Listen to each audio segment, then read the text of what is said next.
Hi, I'm Pam Dempey-Wolf.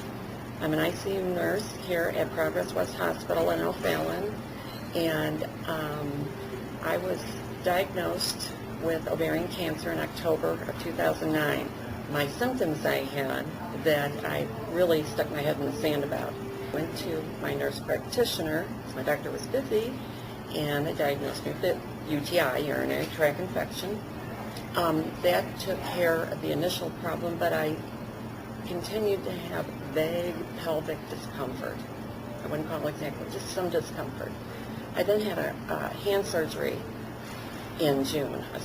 I've had hand surgeries many times before.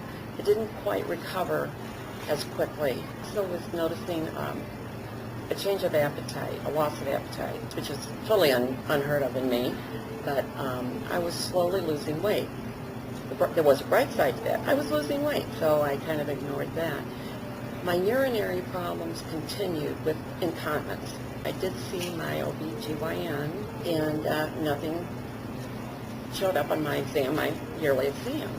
From there, it got to October. One day in October, I had severe right lower back pain. It was very sharp, and I've had back pain before. I was hoping I didn't have another herniated disc, and it kept me home 2 days from work. The second day, I went to the doctor. They did a CAT scan and found a large mass in my pelvic area.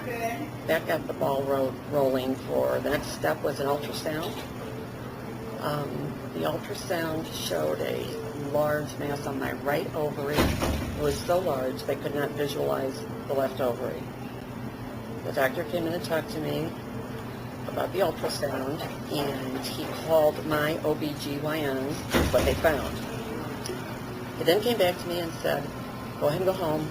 Dr. Say is going to call you in about an hour, but it's, you don't have to wait here. Well, that was an hour or so of pure emotional. I'm a nurse, I know. I had a mass on my ovary, ovarian cancer. I can't I can't explain how hard that hour was for me. But God bless my doctor, because I didn't have to wait all weekend. This was a Friday. So she did call me back, and she had wanted a Dr. Much downtown at Big Barnes to look at it with her. He's a gynecological oncologist who was with also Dr. Powell, an oncologist. And they both felt it did not look like big cancer, but I needed surgery. Things went very quickly. On October 29th, I went into Barnes Hospital downtown and had a total hysterectomy, and I was prepared before I went in as to, I knew that depending on what they found, as to how much they would take. And if they found cancer, that the oncology doctor would take over and stage my lymph nodes in different areas. When I woke up in an extreme amount of pain.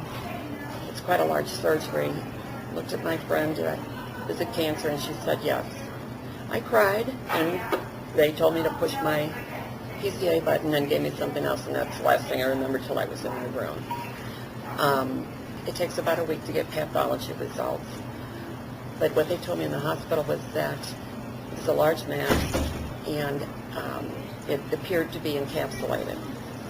All my staging was negative. My lymph nodes were negative. All other areas they took were negative. Very good news. I have stage 1A, the best stage you can have. The stages go up to 4. And usually with ovarian cancer, a lot of people don't know a lot about it, but when you get ovarian cancer and you have symptoms, it's when it's metastasized to other organs. And a lot of people die. So I'm very, very fortunate. Now, the kind I have is called clear cell adenocarcinoma, which is highly aggressive, fast-growing, and reoccurring. So I am going through chemotherapy, but I was very positive and wanted to get my chemo started. There's a lot of vitamins I have to take. I went and got my wig. I was all prepared when I got my first day of chemo. Everybody is just so nice and wonderful, and the people here work have been wonderful, and everybody is very supportive. I just feel very fortunate, and very fortunate that I can bring my story out to the public, and I'm on a mission to